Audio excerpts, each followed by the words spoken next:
what the fuck am I doing with my life? Like, what is wrong with me? What is wrong with this? Not happy. But one night in particular, it just hit me. This is not the life that I want to live. Like, this sucks. I don't feel good. I don't feel strong as a man. I don't feel like a man. I don't feel powerful. I feel weak and impotent. And it was this somatic, like, felt body sense of something has to change. It's so insidious. It's crazy. You get in a group of guys and you just ask them to raise your hand. How many of you have ever had a problematic relationship with porn use? Like 95% of the hands will go up. And then you'll see there's this almost immediate relief in people's faces of, oh shit, it's not just me. And the same with premature ejaculation or erectile dysfunction. And that's how the mountain of shame gets chipped away at. It's just shining light at it. It's like, oh, let's experience this. Let it be visible to other people. Let's be intentional about who we let it be visible to. We don't want to go to the fast food shop or the supermarket and just start talking to people about our porn addiction. But in the appropriate context where it's safe to do so, safe enough, like that's where we can start to get rid of the shame mountain. 1, 2, 3, 4. Hi, I'm Jeremy Lipkowitz, and with over 12 years of meditation experience as a mindfulness trainer and coach for high performers, I've become obsessed with helping people break free from compulsive, unhealthy behaviors and addictions and step into a life of true freedom so that they can finally become their best selves and cultivate deeper and lasting fulfillment. I've created Unhooked, the Breaking Porn Addiction podcast, to give you simple, actionable, step-by-step strategies to master your mind and optimize your life. This is Unhooked. Welcome back to Unhooked. I'm your host, Jeremy Lipkowitz, and today I'm excited to share a conversation that's literally been years in the making. My guest today is Taylor Johnson. Taylor is a sexologist and full-time sex coach for men and the host of the Sex Upgraded podcast. His work is all about helping men create the best sex lives possible, drawing on practices from both ancient Eastern traditions and modern Western science. In today's episode, expect to learn what semen retention is, how sexual energy can be used as fuel for creativity, confidence, and purpose, what it actually means to transmute your desire into something powerful and life-affirming, and how to build a sex life based not on shame or suppression, but on presence, integrity, and empowerment. Whether you're recovering from porn addiction, feeling stuck in your sex life, or just curious about the untapped potential of your sexual energy, this conversation today is full of insight, practical tools, and powerful reminders of what's possible. So, let's dive in. All right, ladies and gentlemen, welcome back to another episode of Unhooked. I am your host, Jeremy Lipkowitz, and today, and I say this all the time, but today I really am incredibly excited for my guest because this is a guest that I've actually had my eyes and ears on for years now, maybe 5 years, that I wanted to talk to him and bring him into my world, into my community. Now that I have a podcast, I can actually invite him onto my podcast. But my guest today is Taylor Johnson. So Taylor, welcome to the show. Hey, happy to be here. And it's okay to have excitement for all the guests. Yeah, I truly am excited for all the guests, but yours is a long-standing excitement. So nice. It's finally come to fruition. And Great. Part of that excitement is because so many of the guys in my community want to know about the stuff that you talk about, which, as we'll get into it, sexual transmutation, semen retention, just this whole topic of cultivating a healthy relationship to sexuality and really embracing it and cultivating a thriving sexuality. But so for the listeners who aren't familiar with you, could you just give the audience, a little bit about who you are and what you do? Yeah. Well, thanks for having me here. And thank you, listener, or if you're watching on YouTube, for being here with us. Just to give you a little bit of context, one of the main reasons I'm here is because I used to really struggle with sex years ago. Like, I struggled with all the dysfunctions. I was addicted to porn. I had premature ejaculation. I was struggling with erectile dysfunction. I had very high sexual anxiety, low self-worth as a man.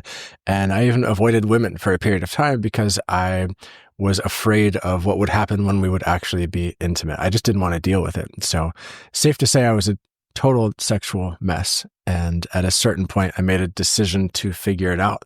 And back then, excuse me, in my mid-ish 20s, there weren't as many resources available, And so I started reading every book I could get my hands on. I started trying to go to every workshop that I could go to, and slowly started to experience results. And then I noticed like, wow, this feels amazing. So it compounded and compounded and compounded. And now fast forward to today, I love being the guy that can help other guys with this stuff because I didn't have anyone to help me, So it's my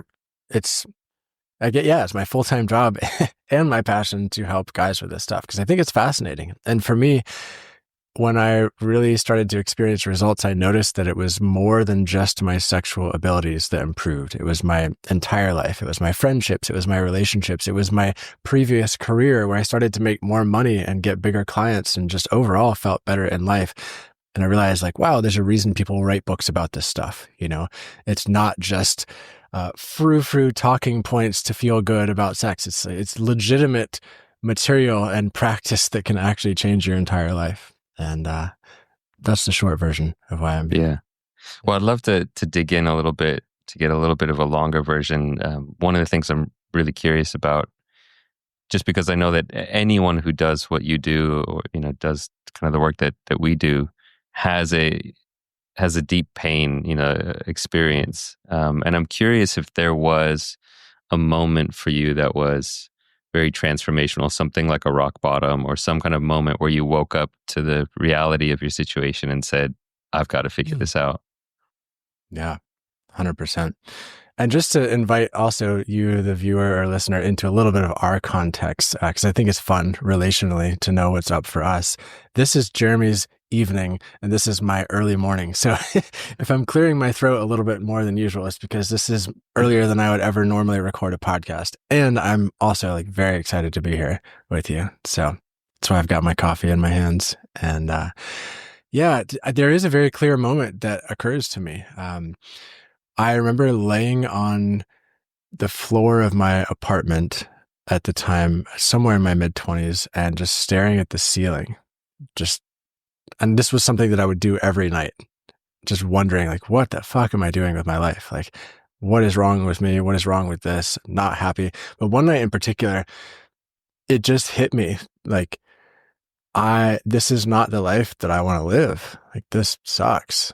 I don't feel good. I don't feel strong as a man. I don't feel like a man. I don't feel powerful. I feel weak and impotent and just, it was this somatic, like felt body sense of something has to change, something has to be different or else I don't know what. And I didn't fill in the I don't know what box, but I just knew that something had to change. And that was a pivotal turning point for me. And it did feel like a low.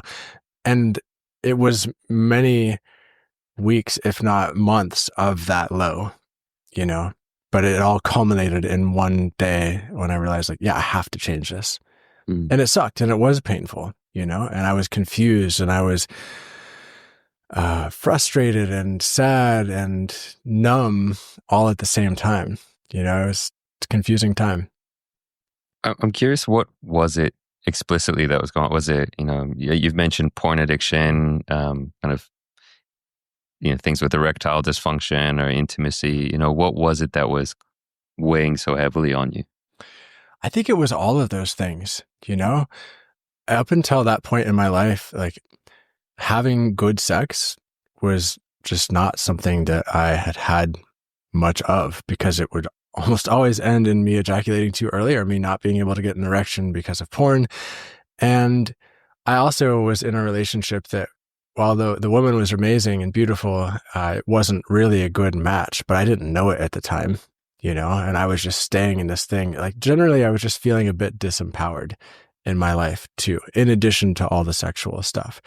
So it was the mountain of sexual stuff also with feeling disempowered with my life choices at the same time. Ultimately, when I did start to experiment with watching less porn and I did start to experiment with being intentional with my sexual choices, our relationship did improve to a point. And then I realized, oh, now I feel good and empowered. And I realized this relationship actually isn't for me. anymore. Not because she's bad, not because I'm bad, but because actually we're just not a good fit. And it was from that place of empowerment that came from doing a lot of these practices that I decided to make the next big move in my life, which was to move forward, away from the relationship, move out, you know? Tell me about some of those practices. Like you started reading books, I imagine kind of Napoleon Hill or Montauk Chia, and those. What were some of the things that you discovered? I mean, honestly, the first thing was really examining my relationship with porn. And at the time, I was watching porn every day, sometimes multiple times a day, masturbating to it, ejaculating when I was watching porn, and overall just feeling, just flat and addicted, you know? Addicted in the sense of it was this thing that had control over me. I would sometimes just sit in my apartment and maybe try to read a book or try to play an instrument. And then this thing hooked me and pulled me towards it. And all of a sudden I was opening my phone, watching myself do this thing almost as an observer, knowing I don't want to do this right now, typing in the thing, I really don't want to do this. And then like starting to masturbate, and then I ejaculated, and then, cycle continues. The shame cycle, the feeling shit about yourself. Yeah, totally. The shame cycle, the feeling shit about myself cycle. And also what I started to learn from some of these books that you mentioned and some other ones was that if I ejaculate regularly to this habitually, then it's actually, number one, causing a regular release of neurochemicals in my brain, but also releasing what some people call life force energy. And we can talk about what that means. It's actually doesn't have to be this crazy esoteric concept, but it led me to a state of feeling regularly depleted without even knowing it. So there was the shame, the guilt, and the guilt at how it was impacting my relationship and how I didn't want to talk about it. And then also this feeling of just being drained on a regular basis that, it was just rough. So I read some forums online that said, hey, maybe if you don't watch porn so much, your life might be better, basic like bro talk, and I started to experiment with it because I thought, well, I have to do something. I have to change this. I've decided. So I'm going to try not watching porn, at least for a couple days in a row, and see what happens. And I noticed, all of a sudden my partner seems a bit more attractive to me. Like all of a sudden I feel like I have more energy and presence, and I want to have sex with her more now.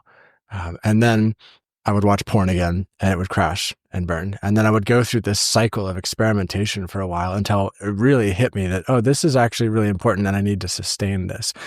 And so when I started doing that, our sex life improved dramatically and my overall energy levels improved dramatically. And I just, the shame started slowly melting. And also it didn't melt as much as it could have because I didn't talk to anybody about it. I wasn't working with anybody. So I did internalize a lot of it. But the next big thing that started to happen for me was, I read Montauk Chia's book, The Multi-Orgasmic Man. I read David Data's book, The Way of the Superior Man, and some other books on Taoist sexuality. And they all referenced this concept of being intentional with the amount of ejaculations you're having every week in your life. And I thought, that's strange. All these books are talking about this. There's probably something to it, and here I was still ejaculating every day, basically, even if it was masturbating without porn or ejaculating during sex. So I started to experiment with not ejaculating every day. And it wasn't just that, but I started to do practices like mild breath work and a little bit of Qigong and more yoga, specifically because these books said, hey, you have to, if you're not going to ejaculate, you have to do something with that buildup of your energy, of your motivation, of your sex drive. Otherwise, it can overtake you and kind of become its own sort of porn-like addictive experience where you're just sexually seeking. And so I started to do that. And I started to feel like more zest and more clarity and more motivation and more drive. And through that process, I started to feel more confident in my work. I was a photographer and filmmaker in the business world at that time, and I started to feel more confidence in negotiating contracts with people. I had more energy to build out my website and actually do better work. So I started to get hired by bigger and bigger clients. I got hired by Facebook and Google and NVIDIA and all these big clients during that time. And it was amazing to feel this like compounding life effect of, oh, my sex life is now improving my business life. What the fuck? Like, that's amazing. And then I remember at some of those books said, hey, you might want to try having sex someday and not ejaculating, just to see what that's like, just to integrate that energy instead of always just releasing this life force. What would happen if you contained it, and not only contained it, but actually circulated it and used it as fuel and motivation to do other things in your life? You know, there's that chapter in Napoleon Hill's book, Think and Grow Rich, The Mystery of Sex Transmutation. Nowhere in that book does he actually say how to do it. He just says it's a good idea. And all these people have done it. And so for me, at that time, I made a decision to try this. And I remember trying it with my girlfriend and was doing the breath practices, doing squeeze techniques, doing all kinds of stuff, and didn't ejaculate intentionally. I told her that was what I was going to do.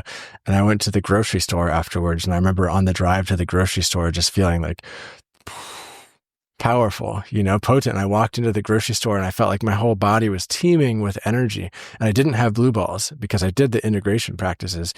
And I felt like I'd gotten the gold star in Super Mario Brothers. And if you've heard me talk about this before, like, you've probably heard me say that, but it was amazing. I felt like I had discovered this hack of life that was one of the greatest secrets that had never been told to me before. Holy shit, like, this is what it feels like. This is amazing. I feel so powerful, so clear, so on purpose.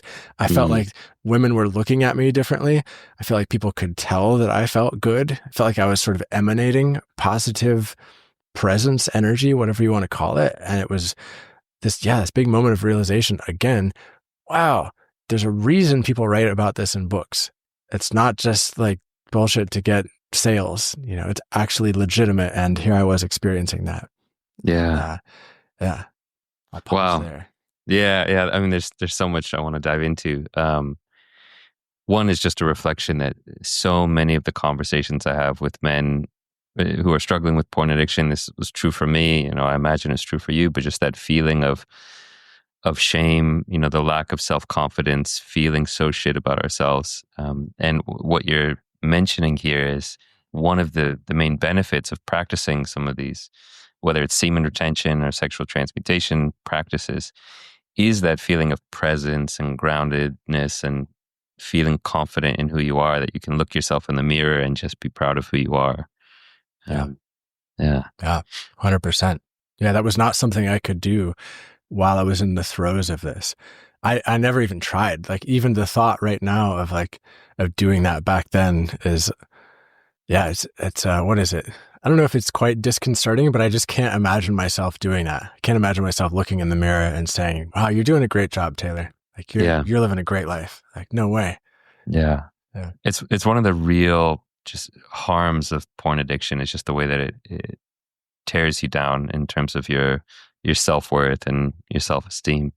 One of the other things I was reflecting on as you were speaking is, there's this quote, this parable of one fish turns to another fish and says, hey, hey, Bob, how's the water? And the other fish says, what water? It's like, because they've been swimming in it their whole lives, they don't even know that they're swimming in it. And I think this is true for men who have lived their whole lives watching porn and ejaculating on a near constant basis, like maybe a daily basis, is that so many of us never have the experience of what it's like to go a few days without watching porn or without ejaculating. But there's kind of these untold riches that are available to people on the other side of it. Is that kind of what your experience was like, just not knowing? Yeah, 100%. I mean, similar to, I remember the first time I actually climbed a mountain, like a legit mountain, and stood at the peak. I had no idea what that would feel like. It was absolutely incredible to look out in the Rocky Mountains and just see like a 360 view of everything. That imprint is still in me. It's like a felt sense of this amazing accomplishment and achievement and view that was just so expansive that I just couldn't have comprehended beforehand. And it felt kind of like that. I remember similarly when in Montauk Chia's book, he says, you can have an orgasm without ejaculation. My first immediate response was something akin to, fuck off. Why would you try to sell me this? This is bullshit. Like, this is impossible. you know? Sure enough, it is possible. And I just had no idea. It was as if I had gone my entire life without experiencing chocolate, or steak, or even knowing that existed. And then all of a sudden somebody put a little plate in front of me of that and said, here, try this. And it was amazing. Yeah. And just to be clear, also for anybody listening, I'm still a huge fan of ejaculatory orgasms. I think they're great. And part of what I teach is to help men figure out how often they should be having them in a frequency that is ideal for their lifestyle and their age and their goals. Because there is an ideal frequency that I've found for each guy, and it's different depending on your age, lifestyle, etc. Yeah, it's definitely one of the things I want to get into today. And in fact, I should have told you this, but actually I told my community that I was going to be interviewing you on the podcast and asked what questions that they have. And so some of these questions are around these very practical things, like how long should you go for? Is there a limit? Some practical ways, questions about wet dreams, all kinds of questions.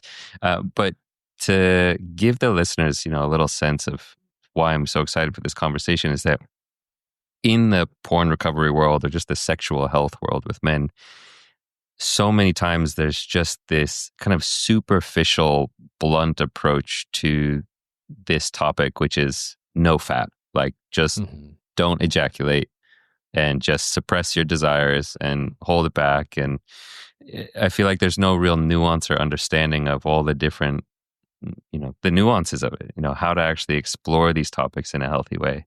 And I know that this is one of the things that you really specialize in. So for the people who aren't necessarily familiar with semen retention, what is semen retention? Yeah.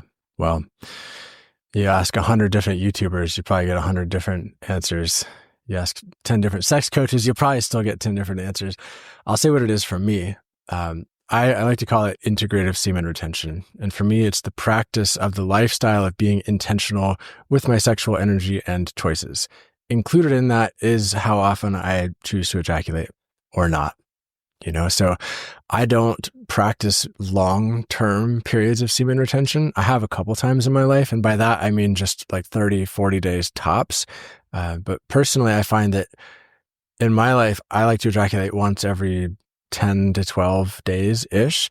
And if I keep up with that schedule, then I regularly have the high levels of motivation and clarity and zest and inventiveness and ingenuity that I thrive on. And people hear that and they might be a little confused or think, well, what is he talking about? And so I like to make this distinction. I've experimented a lot with this stuff. If I'm ejaculating every day, every other day, it's true that I can go out into the world and do like manual labor tasks. I can lift things. I can move things around. I can accomplish stuff. It's true. But what I'm missing is a certain level of inventiveness, right? Of zest, of this. There's a creative spark that just isn't there in the same way. I can still do like grunt stuff, but this level of ingenuity, it's not quite the same. And for me, where I am in my career, where I'm doing podcast interviews, I'm creating YouTube videos, I'm trying to make courses and retreats and experiences for people that really offer big life changes, I desire to, and I need to have that level of heightened inventiveness and ingenuity and creativity that comes from these practices, and also because I just love how it feels personally. I love feeling creative on a regular basis. I love feeling like I have pow energy, I just love that experience of life more. Yeah. So yeah, pause there.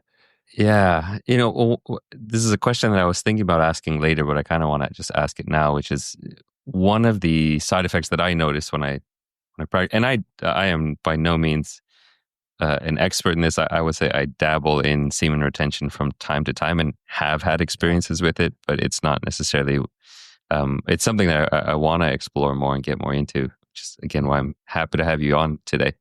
But the way I experience is like it's this fire, this intensity, this energy that instead of releasing it into a sock or a partner, you actually keep that fire and that energy within. And it can be beautiful, as you say. It can lead to creativity and, entrepreneurial ideas and that fire to go out and create things.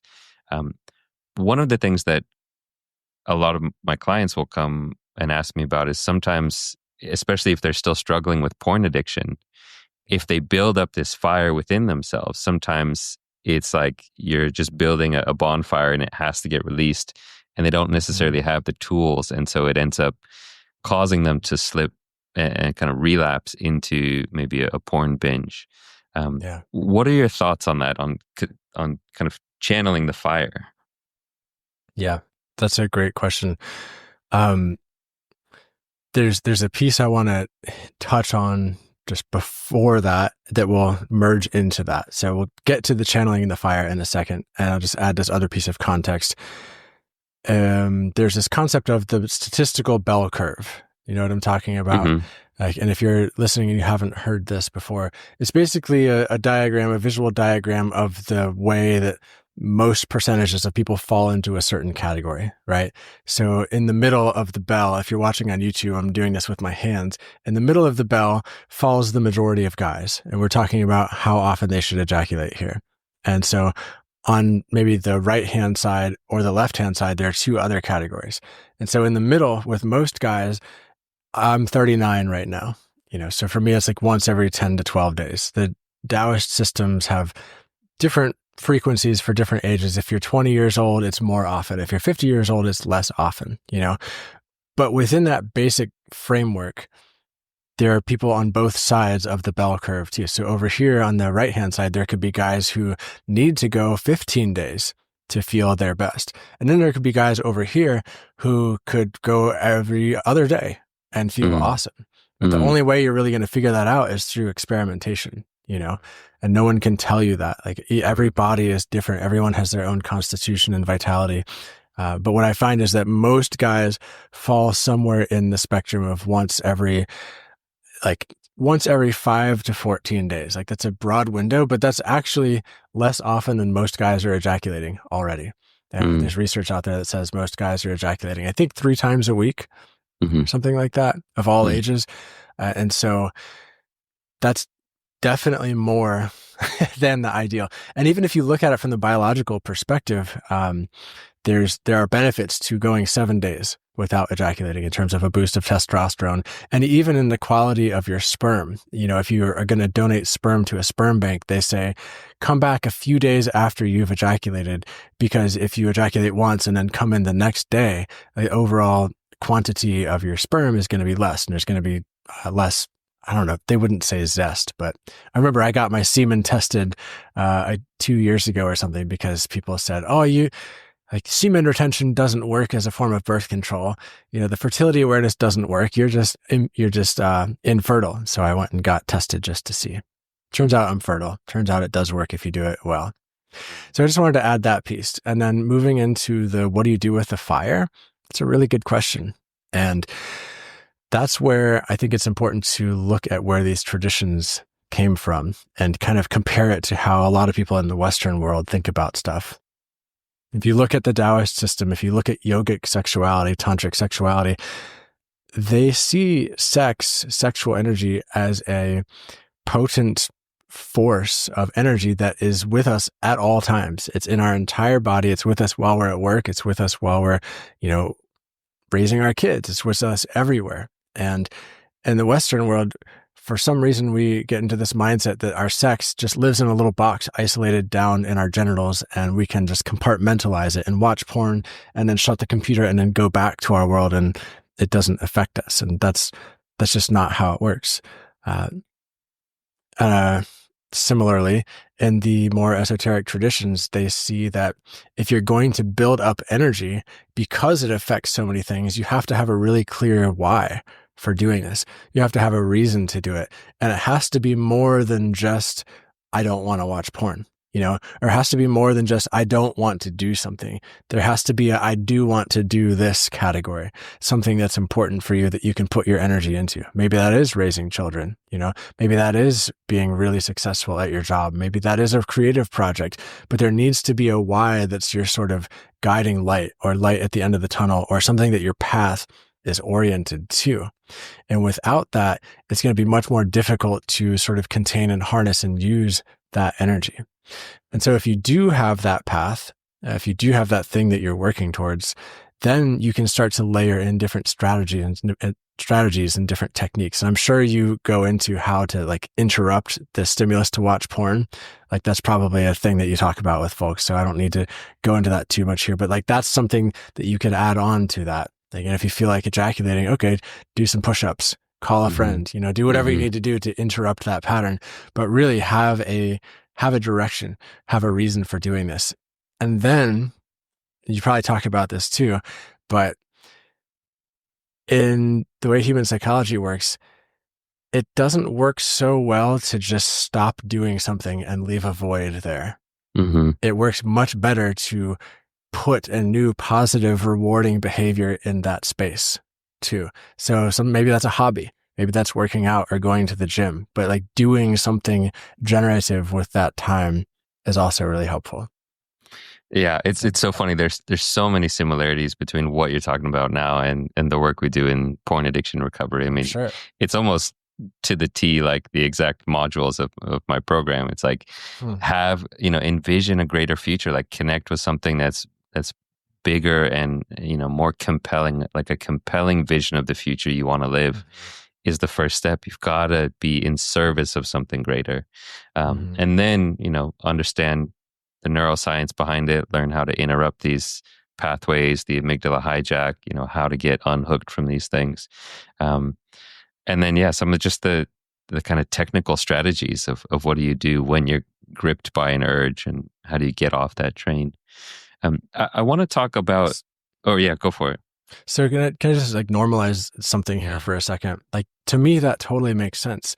And I think one of the hard parts about feeling addicted to porn or having the story that's what's happening is so much of the shame piece around it. It's like, not only am I having this sexual behavior that is challenging, but I feel like shit about myself and I'm a bad person for it too. Yeah. Like that extra layer is so rough.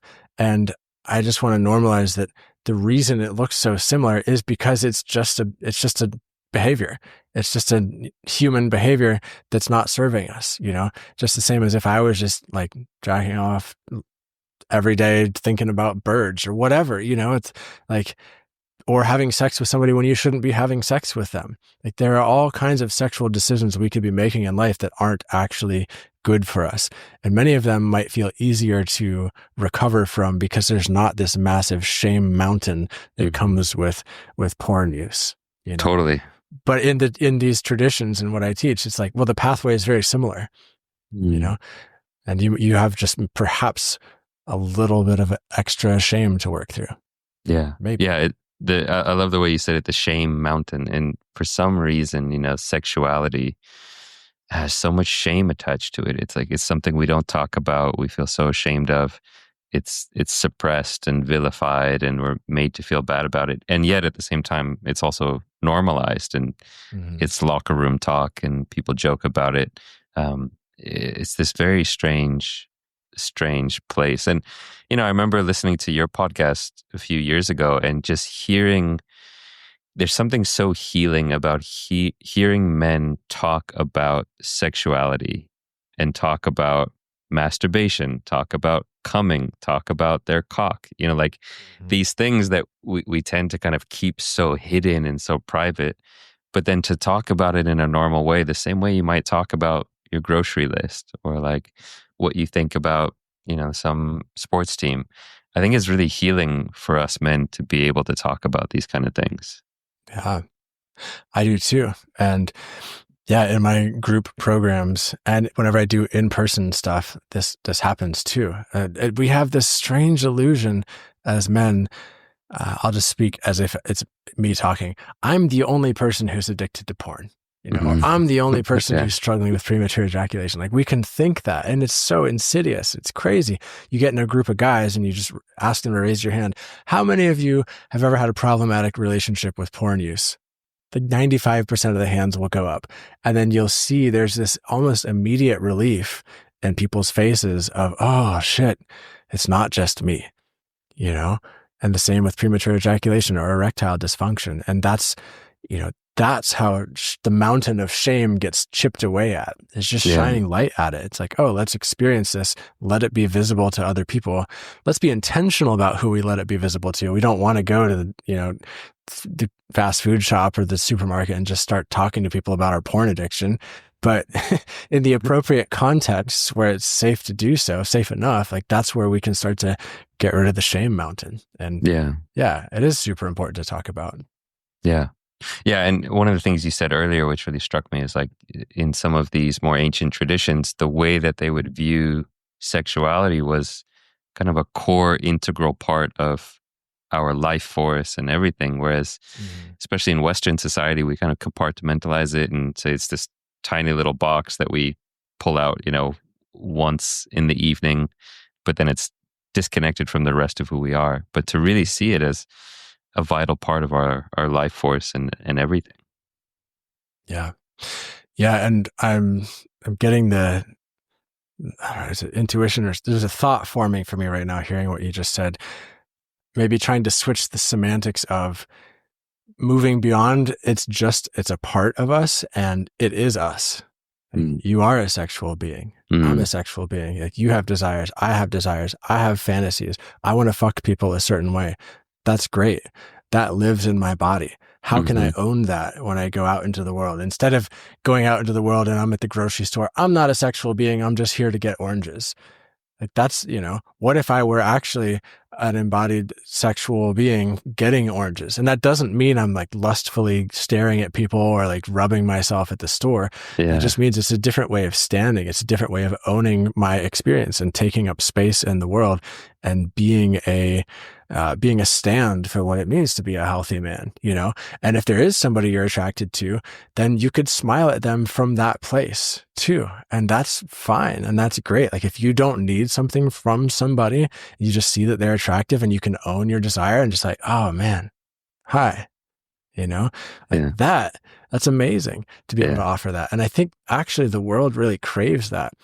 And I think a lot of guys are understandably afraid of bringing that to the world. Like they don't want to be seen as the dirty man or the overbearing man, or the man who's trying to take from people. And I think like that's an understandable fear. But what's really happening there when those things happen is, let's see, how do I say this? When people feel like they're being taken from, when women feel like they're being taken from, it's because the man is not interacting with them or looking at them from an integrated place within himself. He's like needing something from them for his own wholeness. He's wanting something. There is there's an objectification that is not healthy going on there. But if internally you can switch that and just be like, I own myself. I'm here. I'm whole. I'm complete. And you're beautiful. That's a fundamentally different thing. And people really crave that.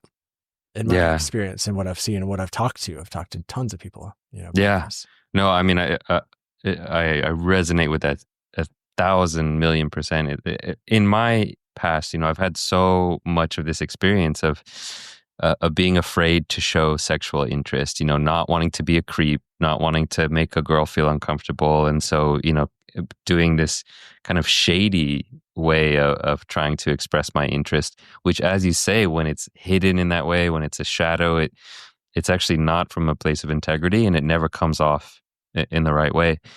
And then the transformation is like the times where I've been able to just stand in my desire and say, wow, I'm really attracted to you. Like I'd like to get to know you. It feels so amazing, even though I'm just being totally blunt and direct and saying, I have a desire to be with you. And it's always, like, I think 99% of the time, it's received in such a great way. They're like, wow, thank you for just confidently coming up and talking to me. It's wild how simple it can be, but we have so much baggage that prevents us from doing it. Yeah. And I think just to speak on that a little bit more, one of the important aspects of that when you do approach somebody from that place is to be okay with a no. To not have the expectation that they're going to say yes, is specifically to not put the emotional work of the scenario onto them. Like that's the thing that creates freedom for people, and that's kind of the hard work. is if you approach somebody and you're really actually okay if they say no, and you're just expressing a healthy desire. And that feels, for most people, so refreshing to receive, because that's maybe 1% of all the approaches that they receive. Right. It's that way. Because most guys come with this kind of needy, graspy energy where they're enslaved by their lust and they need to have this fix. Yeah. Totally. And if we get into some of the deeper psychology underneath it, it's either they need to have this fix, or they're projecting some of their early attachment desires for a caregiver, perhaps for a parental type role, for some sort of comfort onto this person. And they're seeing that, oh, they're making it so this person, oh, I need fundamental safety here from this person. So they better say yes. Otherwise I'm not safe, or if they don't say yes to me, it means I'm not going to get my attachment needs met. And that's a bit of a head fuck of a deep dive rabbit hole to go down to. Yeah. But that's something that happens for people. Yeah. One thing you mentioned on a podcast I was listening to, talking about semen retention, a lot of people have this understanding that that it's just, okay, just don't ejaculate, don't come. Yeah. But I really like that you kind of brought in this term metaphorical semen retention, which is like not ejaculating your energy, your sexual energy, whether it's the actual cum that you're ejaculating or ejaculating your energy into porn or dating apps or junk food. Or talk to me a little bit about what that means, kind of the more metaphorical semen retention. Yeah. That's a great question. And again, in the traditions where this came from originally, it would never be the case that you would just go about your life as usual, but just stop ejaculating. Like, you would have to do other things, to practice with this energy, to integrate it, to move it around. And so that we're taking a holistic view on things. So when I say don't metaphorically ejaculate your energy away, if you think about what happens when you ejaculate, you have a sort of peak hit experience and then a release. That's not bad, as long as we're doing it with intention. Similar thing could be said for if I just pick up my phone, I just start like scrolling through social media. I'm getting hit of dopamine. Ooh, story. Ooh, pretty person. Boom, put it down, release. Like, I've just in that 5 or 30 minutes, quote unquote, ejaculated away my attention to what? To intaking this stuff that now it's in my psyche that I have to process, that I have to deal with. Like, was that actually valuable for my time or the world or the things or the people that I care about? No, it was just an ejaculation of life energy, a release of that, Similar thing could be said if I see somebody attractive, kind of like we were just talking about. And instead of just owning that and breathing with that, I start going into a fantasy spiral and I start fixating on them and I start thinking about them all the time. And, oh, what if Tracy likes me? Like, what if she want to fuck me too? Like, oh, I'm going to masturbate thinking about her. And it's just, that could be a metaphorical ejaculation of life energy too. It's really, really anything that does not serve the things that we care about and that are important to us, that we do from a space of kind of mindlessness. Yeah. And that's, I think what brings it all together for me is whether we're talking about semen retention, porn addiction, whatever, it's just like, can you be intentional about what you're giving your energy to? Can you be mindful of where your attention's going and what's sucking away your energy and draining your energy? Because there's so many things in our society that are engineered to hijack your attention. Yeah. Yeah. I mean, there are professionals trying to figure out how to make our apps as addictive as possible. It's just like, what are you doing to us? Yeah. And just to be clear too, like, this is not something that I have personally 100% perfected.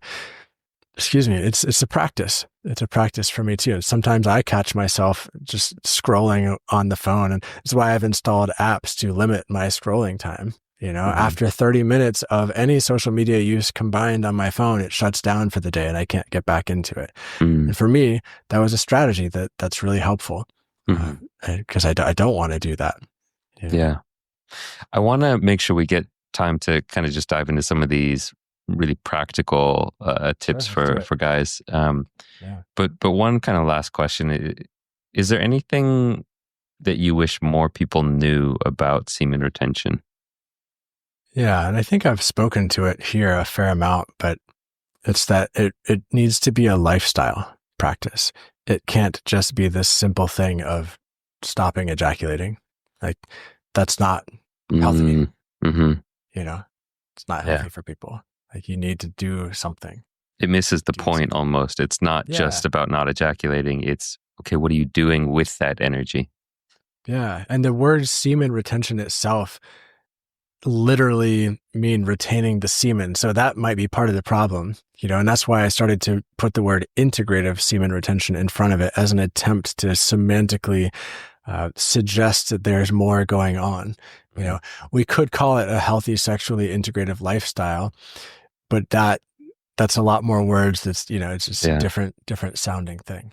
Yeah. And I think it's one of the things that I really hope people are understanding, that it's not a repression. It's not just a cutting off. It's, you know, it's an integration. It's an engagement. It's a channeling of the energy that you used to put into that, into something, your career, your relationships, your hobbies, your mission in the world. For sure. Yeah. And I'm not going out in public or wherever and just saying like all guys should retain their semen. You know, I'm not trying to convince people of that. Really, it's if you're a man and you're feeling like you want some more motivation or some more zest, or you're struggling in your sex life in some way, like we would have a conversation and examine all the different pieces of it and see. I would ask, how often are you ejaculating? What are your levels of motivation like? What is your relationship like in the days after you ejaculate? You know, all these sorts of questions, and start really kind of picking apart the pieces and seeing, okay, well, what do we want to start with? You want to start with 5 days? See what that's like. 7 days, 21 days, where are you at? You know, and then just have a normal down to earth conversation about it. Yeah. If a guy is listening to this and let's say he has been masturbating and ejaculating on let's say every other day for the last, 30, 40 years since he can remember. Yeah. Where should he get started? Like, what would be the first step if he's interested in just exploring this topic? Just give up. It's too late. Where should he start? Well, so if he's interested in the topic of semen retention is the question. Yeah. For the sake of feeling more motivated, perhaps. Yeah. Or I guess I can give I'll give a little context that a lot of guys, especially in my community, realize that they are a slave to orgasm, that it is a thing that they are addicted to, whether it's through porn or fantasizing about porn that they've watched. Orgasm and masturbation has been something that they feel kind of trapped by, and they don't know really how to live without that security blanket. And they can sense that it's holding them back in some way. And so a lot of them, not all of them, but a lot of them are saying, I want to experiment with breaking free from the chains of this thing.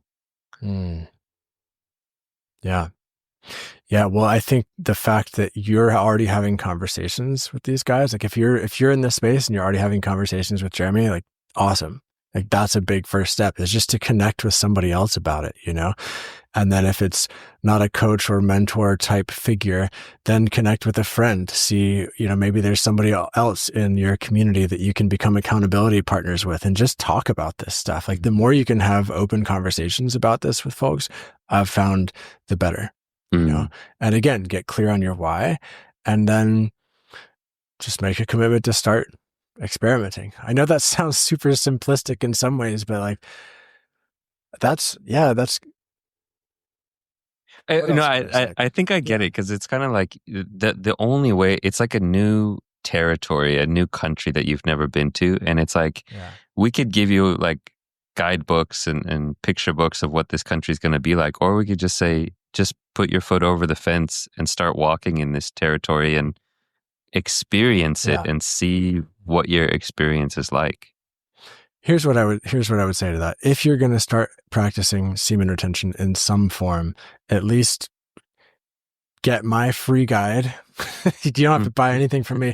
But one of the most important things is that you have to do practices to move this buildup of arousal and energy. So I have a free 15-minute sexual Qigong thing that's part of my free guide. Or you could just go to a Qigong class, go to a yoga class, do something every day that's physical in your body that's more than just stretching. Like you need to do something that involves intentionality with movement as because the combination of intentionality with movement is the thing that becomes the bridge for your sexual energy to integrate with the rest of your body.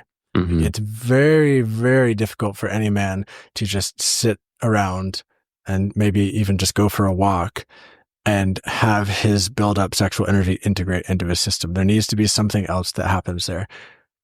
So that's a really important piece that I would say. And I'd also say on the note of developing just a healthy, thriving sexual relationship with self in general, it can be really nice during those days too to throw in a non-sexual therapeutic self-genital massage. Like most guys have never done this in their life. And if you go to get a professional massage, they don't touch your genitals. So when do your genitals get touched? Well, it's when you're either masturbating to porn or masturbating or having sex with somebody else. And so much of that time, if we're in a space where we've been addicted to porn or we're having some sort of sexual dysfunction, is there's an attitude of, oh, what's wrong with you, penis? What's wrong with you, genitals? What's wrong with me, sexual response system? Am I broken? All this kind of stuff. And rarely ever does a man get the experience of just healthy, generative touch on his genitals. I think that's a huge piece. And if you incorporate your pelvic floor into that, which is the area between your testicles and your anus, and just massage that a little bit, like you're helping to increase blood flow and circulation and just move energy and move fluids that are down in that part of your body. And it starts to not only do that, but it starts to create this a more healthy, thriving relationship between you and your genitals, this really important part of your body. And all of a sudden, this part of your body is now receiving healthy, generative, positive touch without goal or expectation. You do that enough, that is going to fundamentally change your sex life. Just that simple act alone. Fascinating. So what are some, maybe not a list, but what are some of the practices that people could look into? You mentioned Qigong and self-genital massage. Are there some other ones that are important? Yeah, I do think the self-genital massage is really important. I think Qigong and yoga is also really important. I think you can accomplish a lot of similar goals through mindful exercise. And so what does that mean, right? Some people, when they exercise, they kind of just tune out and go through the motions. But another way to do that is to just really pay close attention to what's happening in your body while you're doing it and just have it be as embodied of an experience as possible. And when I say as embodied of an experience as possible, I mean, breathe with what you're doing, feel what you're doing in your whole body, bring mindful awareness to everything. When you're going on a run, or when you're lifting weights at the gym, like actually be really present with that experience. And then if you are building up your sexual energy, if you are practicing semen retention, then you can even, like, while you're doing the bench press or while you're doing the squat, imagine that this hard physical motion is integrating some of that buildup into your body. Just imagine and see what happens. From these older traditions, the imagination /intention is seen as the access point for being able to move sexual energy. So if you do that while you're on a run, if you do that while you're doing a squat, like that can be really helpful too.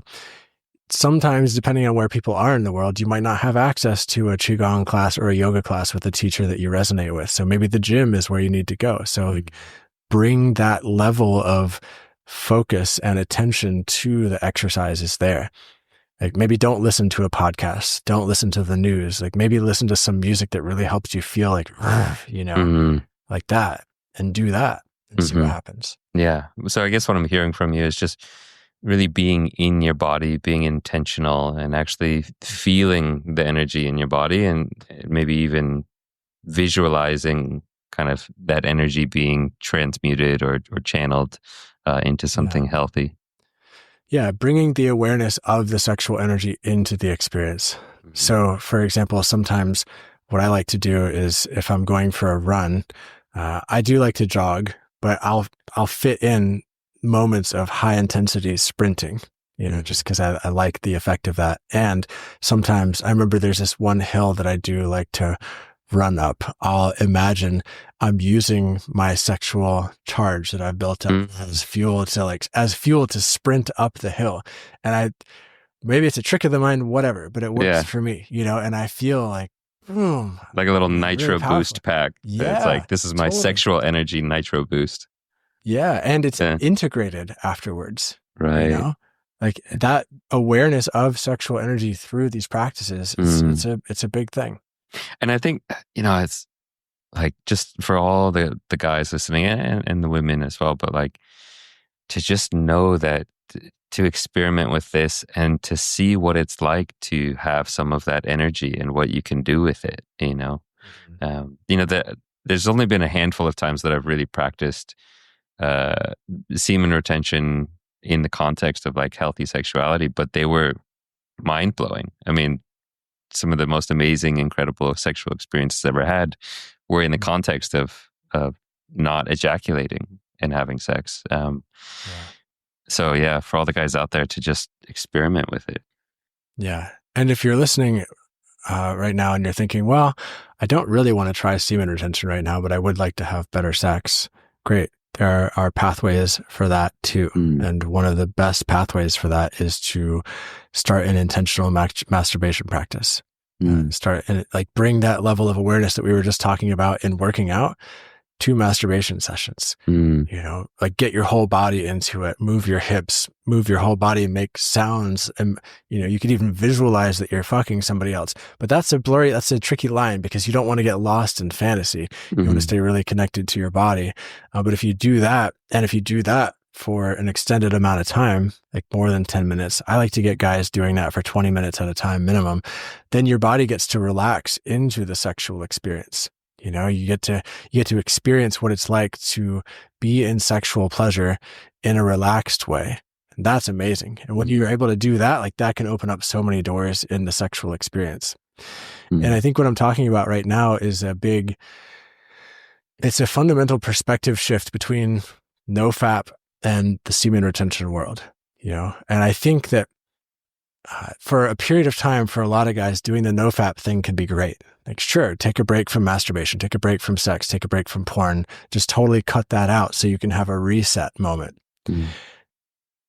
And if you want to have good sex again someday, then you're going to need to bring sexuality in with practice to learn how to have a better sex life. You can't just stop doing NoFap and expect your sex life to be amazing, right? And so this is where I see the difference between NoFap and integrative semen retention. NoFap for most guys, just push it away. Great. Then learn over here how to incorporate full body pleasure, learn how to have full body ejaculatory orgasms, learn how to circulate your sexual energy, learn how to not be a slave to your desire so you can use it as a generative thing that uplifts your life and the lives of people around you.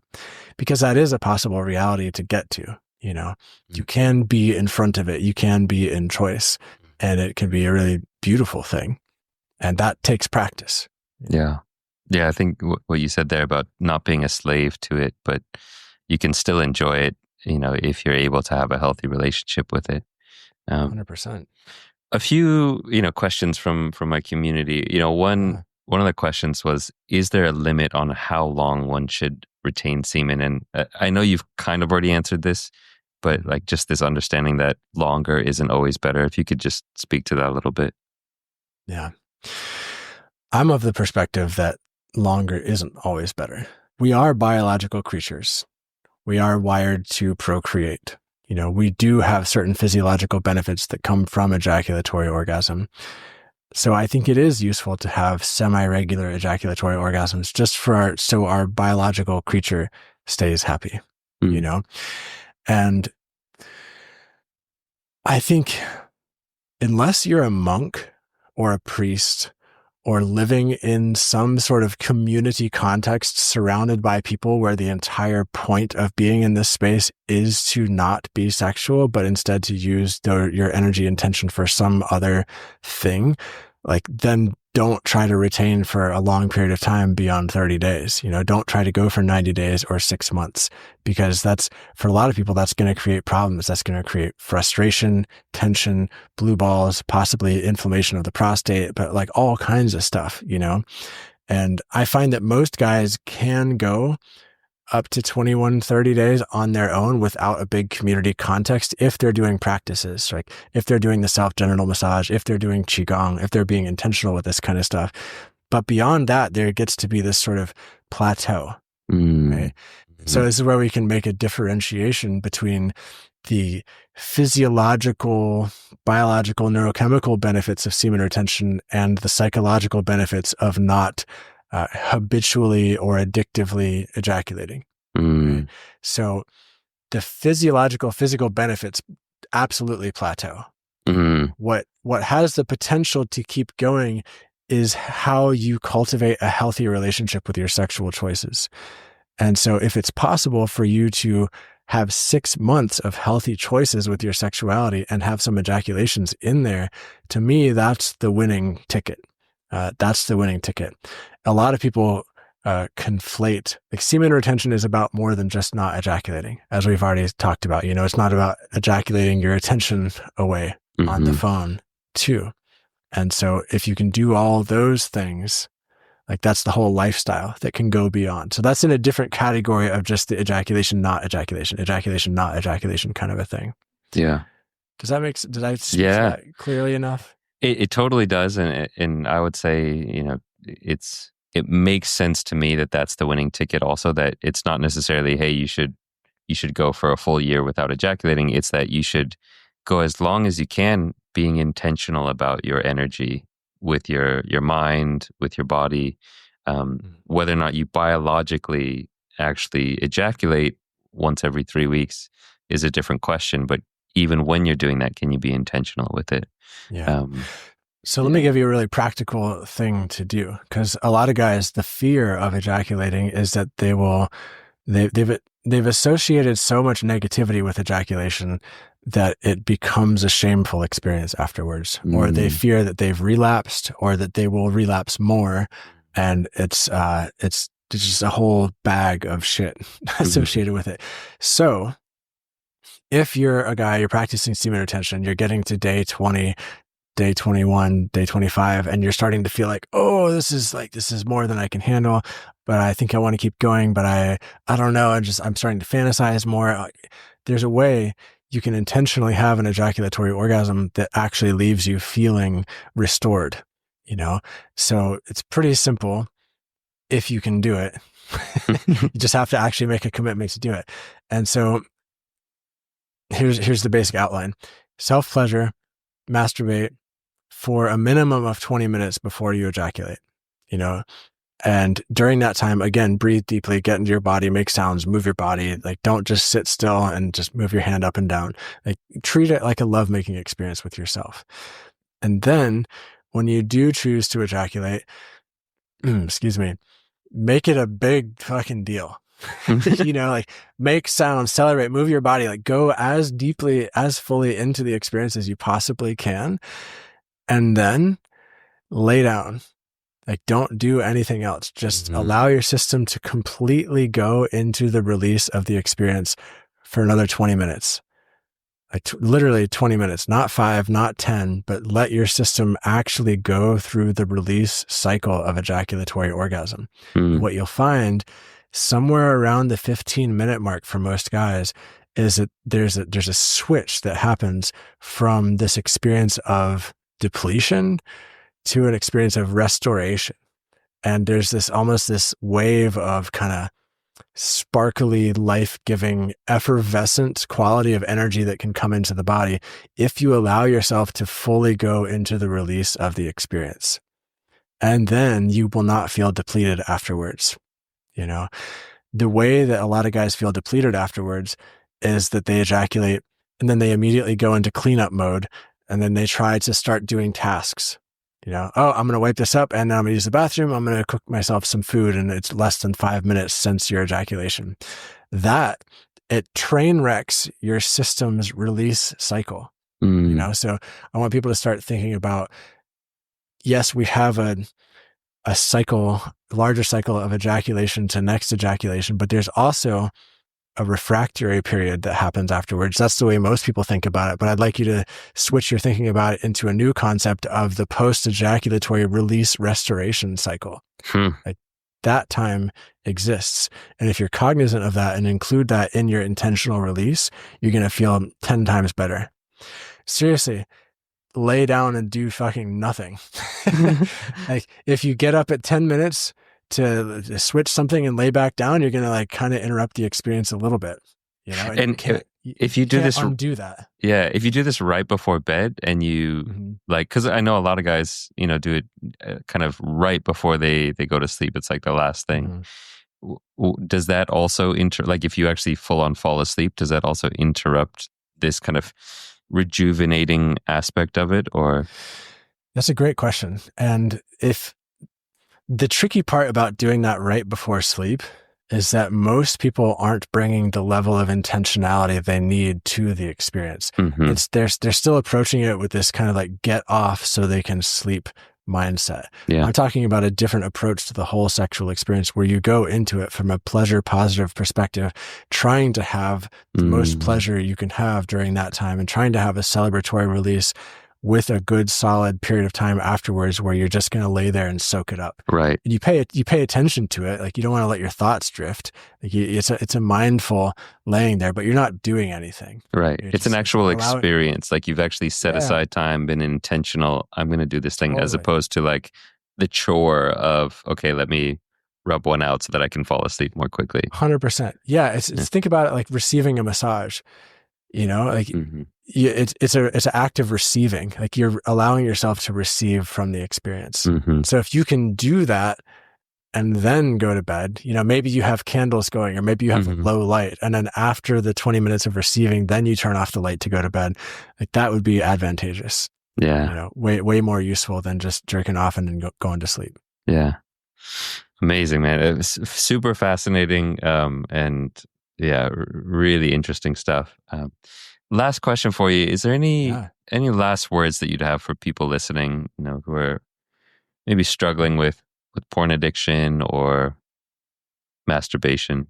Any final words? Yeah, the words that just come to me are just talk to somebody, and talk to somebody who gets it too. Like that thing about us feeling alone, like it's so insidious and it's so hard to deal with. It's just like get in touch with somebody. And if you can't find a friend who is open to talking about it, that's why people like us exist. Like we're here to talk about it too, and yes, this is our business, but it's also because we care. And we've been there. We know what it's like. And we've been there. Yeah, for sure. So I think that's a really, really helpful experience for people. And also maybe there's a group of men you can join in your local community. There's all kinds of men's groups all over the place. Like they're growing in popularity, and there are also online men's groups, So I think really bringing some community into the experience is one of the most important things that can start to lift those barriers if we're really feeling stuck. Like, cause it chips away at that mountain of shame, and it allows you to feel like you have some breathing room to actually do the things you want to do. That's what I'd say. And I'd also say thanks for being here and caring. Like this is really important. And I think the world really does need and desire men who can have a really positive, healthy relationship with their sexuality and their sex life and their sexual desires, who go out into the world and have great sex with people, So let that be a guiding light too. Like it can be fucking awesome. Yeah. Yeah. Yeah. And motivating, it's like you can be one of those upstanding men, a man of integrity, that we need more of that in this world. Yeah. And you can also have a lot of the experiences that you see in most porn in consensual ways with people that are 100 times better than it would ever be in porn. Like it does take more effort, but it's so good.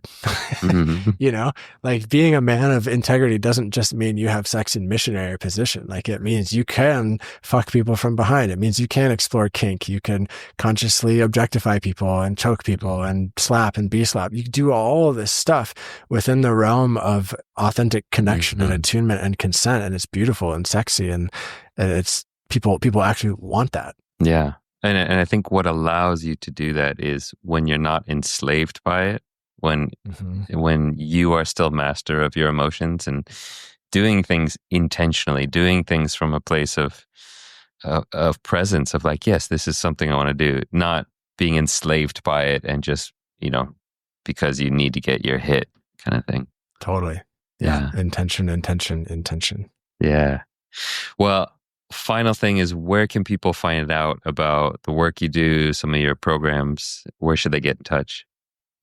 I think first obvious step would be the description of this podcast episode. I imagine you'll put a link to me in there, probably. Definitely. Yeah. Most people do that. I have a podcast too. Turns out I'm actually going to interview you on my podcast here soon.